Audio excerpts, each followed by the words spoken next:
Olá, sejam todos bem-vindos ao canal Estudos da Doutrina Espírita. Estamos estudando a obra O Livro dos Espíritos. Você que está nos acompanhando já sabe, este canal não é um canal de um vídeo rápido, de média curta, para que você assista de forma ansiosa, rápida e que vá buscar outros objetivos. Aqui o vídeo ele tem em média 15 minutos.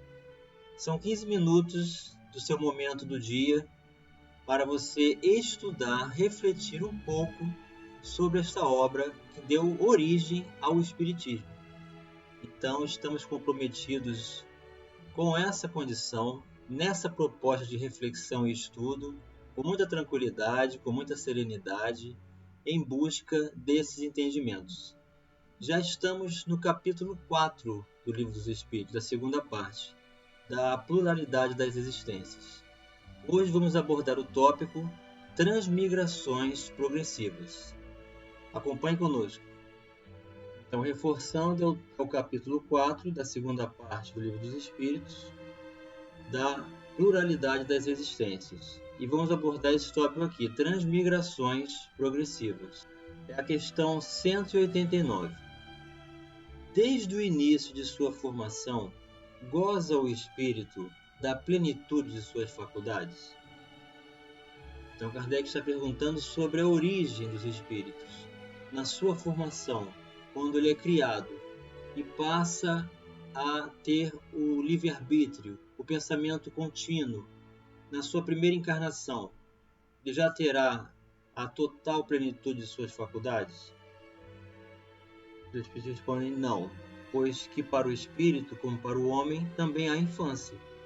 Em sua origem, a vida do espírito é apenas instintiva. Ele mal tem consciência de si mesmo e de seus atos. A inteligência só pouco a pouco se desenvolve. Então é muito natural esse despertamento de condições das faculdades. Um período de infância em que vamos desenvolver a inteligência, vamos sair do instinto para a razão, da razão para o sentimento. E isso demora um pouco. Questão 190. Qual o estado da alma na sua primeira encarnação? O da infância na vida corporal. A inteligência então apenas desabrocha. A alma se ensaia para a vida. 191. Todos os nossos selvagens são almas no estado de infância? Então aqui ele está se referindo aos indígenas, às tribos, às organizações, às comunidades que vivem de forma ainda vinculada ao ambiente, à floresta, os chamados selvagens, nossos irmãos. Infância relativa, respondem os espíritos, pois já são almas desenvolvidas, visto que já nutrem paixões.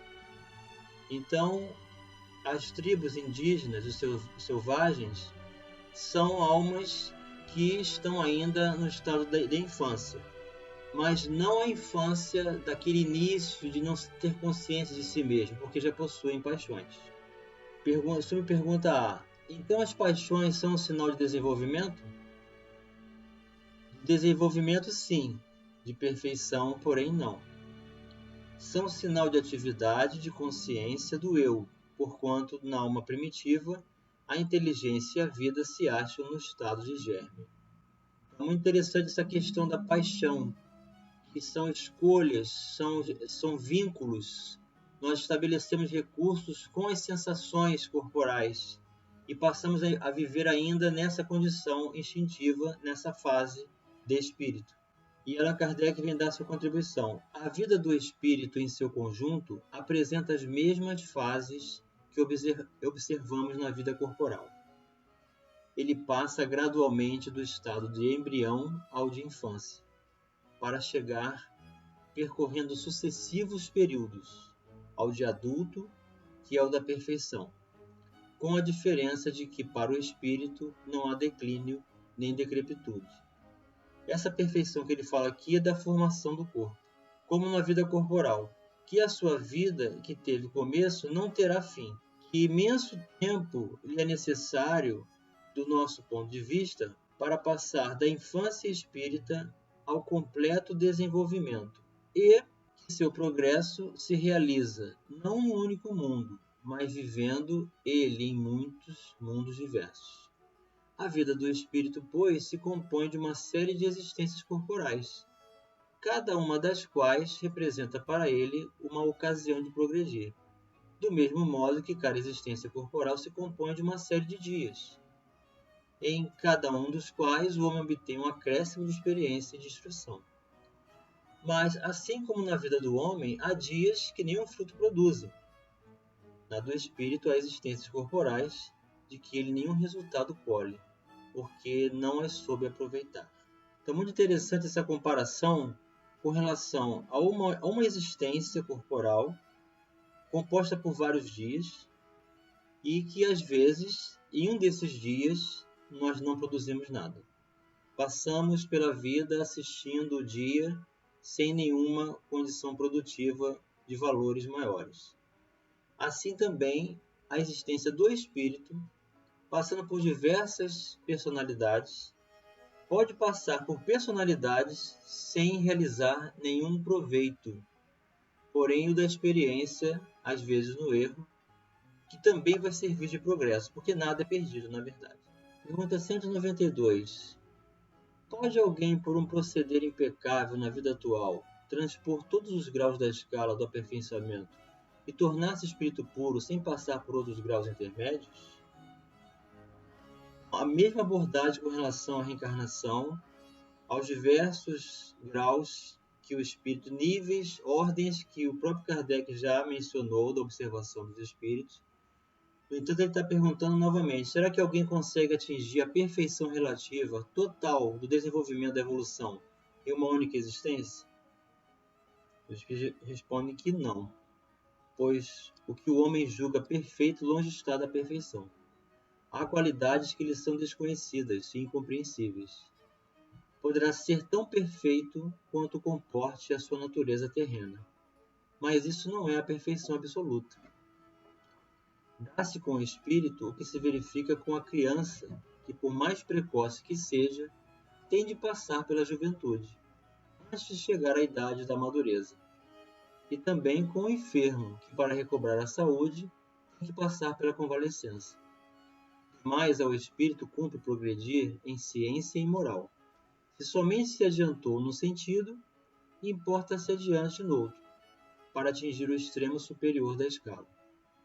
Contudo, quanto mais o homem se adiantar na sua vida atual, tanto menos longas e penosas serão as provas que se seguirem. Então, temos que passar por todos esses estágios. E esses estágios vão ser produtivos na medida em que nos esforçarmos. E aí o número de personalidades serão menores e a meta será atingida mais rápido. Pergunta A.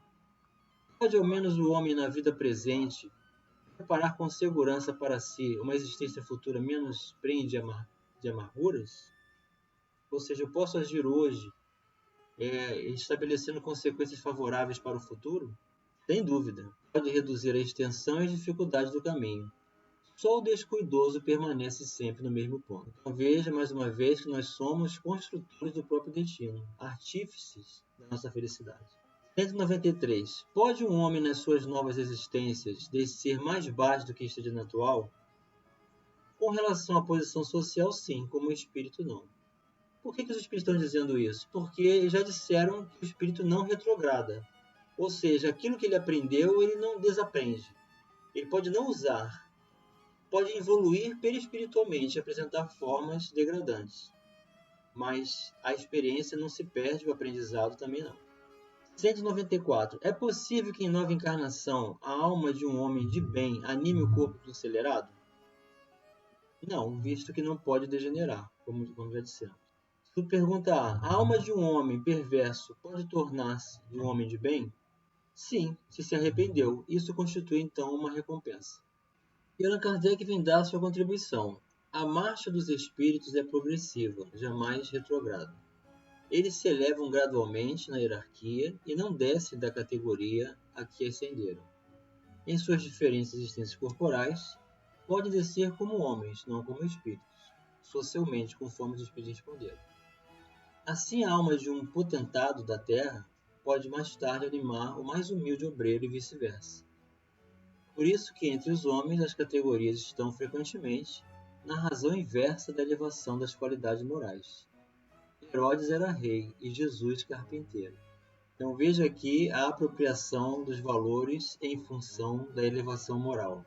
Bem significativa essa comparação. 195. A possibilidade de se melhorarem noutra existência não será de molde a fazer que certas pessoas perseverem no mau caminho, dominadas pela ideia de que poderão corrigir-se mais tarde? Em outras palavras, eu sei que a reencarnação existe. Eu posso aguardar uma existência futura para começar a me melhorar e deixar isso para depois? Resposta dos Espíritos.